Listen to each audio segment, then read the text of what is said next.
Hello കൂട്ടുകാരെ, എല്ലാവരും സുഖമായിട്ടിരിക്കുന്നു എന്ന് കരുതുന്ന ചിക്കൻ മേടിച്ചപ്പോൾ അത് ഞാൻ കറി വെക്കുന്ന രീതിയിലൊന്ന് കാണിക്കാമെന്നോർത്ത് ഒരു വീഡിയോ ഒക്കെ ചെയ്യാമല്ലോ എന്നോർത്ത് വന്നതാണേ.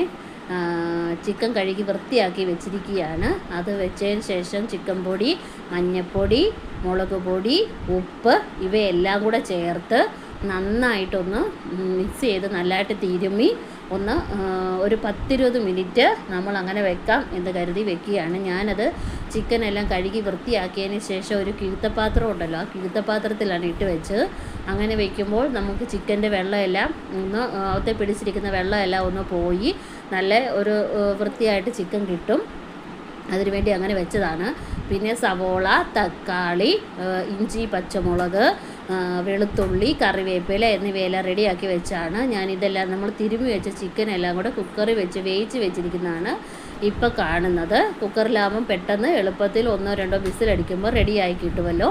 അതുകൊണ്ട് ഞാനങ്ങനെ കുക്കറിൽ വെച്ചൊന്ന് വേവിച്ചതിന് ശേഷം ചീനിച്ചട്ടി അടുപ്പേ വെച്ച് എണ്ണയൊഴിച്ച് അതിനുശേഷം ഇച്ചിരി കടുകിടുകയാണ്. കടുകിട്ട് നമ്മൾ അരിഞ്ഞു വെച്ചിരിക്കുന്ന സവോള, തക്കാളി, പിന്നെ കറിവേപ്പില, ഇഞ്ചി, വെളുത്തുള്ളി, പച്ചമുളക്, പിന്നെ തേങ്ങാക്കൊത്ത് കുറച്ച് നമ്മൾ അരിഞ്ഞത് അതെല്ലാം കൂടി ഒന്നിട്ട് നല്ലതായിട്ട് വഴറ്റിയെടുക്കും. വഴറ്റിയെടുത്തതിന് ശേഷം മല്ലിപ്പൊടി, ഗരം മസാല, ചിക്കൻ പൗഡർ, മുളക് പൊടി, മഞ്ഞൾപ്പൊടി ഇതെല്ലാം കൂടി എടുത്ത് നമ്മൾ സവോള വഴണ്ട് വന്നതിൻ്റെ അകത്തോട്ട് ഇട്ട് കൊടുക്കും. സവോള നല്ലതായിട്ട് വഴണ്ട് വന്നതിന് ശേഷമേ ഇതിട്ട് കൊടുക്കത്തുള്ളൂ.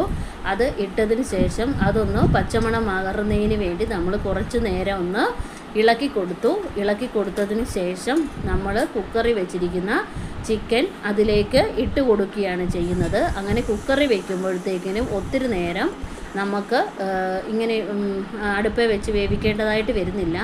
അങ്ങനെ ചിക്കൻ കറി ഇത്രയും പെട്ടെന്ന് റെഡിയായി കാണിച്ചതാണ് കാണുന്നത്. എല്ലാവർക്കും വീഡിയോ ഇഷ്ടമായി ലൈക്ക് ചെയ്യണം, സബ്സ്ക്രൈബ് ചെയ്യണം, ഷെയർ ചെയ്യണം. Okay, by.